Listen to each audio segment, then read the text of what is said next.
мэдээж хэд хэдэн тоглогч шинээр багтаа илсүүлэх, тэгээд легионерууд сайн легионеруудыг багтаа бас илсүүлэх гэдэг тийм зорилготой л болно доо. Баг анх байгуулагдажсэн үе одоогийн үе бол мэдээж өөр болсон. Багийн нэгдэл гэдэг юм одоо баг дээр одоо бас тэрэн дээр илүү үр дүнтэй байгаа. Мэдээж багийн тоглох тактик арга барилыг тамирчид нэгнээс ойлголттой болсон. Ямар үед юу хийх вэ гэдэг ерөнхийдөө нэгдмэл санаатай болсон байна.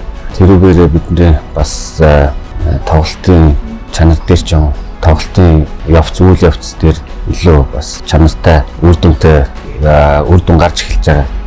Тэгэхээр багийн ойлголцол үүргээ бүгдээ хэмсэрлээд нэгдэж чадж байгаа. Тус баг маань бид нар хүссэн үр дүнгээ авч чадах юм бол багийн дараагийн үйл ажиллагаагаар ирээдүйдээ бид нар илүү багийн хүчрхжүүлэх шаардлагатай болно. Тэгэхээр мэдээж хэд хэдэн тоглогч шинээр багтаа илсүүлэх, тэгээд легионерууд сайн легионеруудыг багтаа бас илсүүлэх гэдэг тийм зорилготой л болно доо.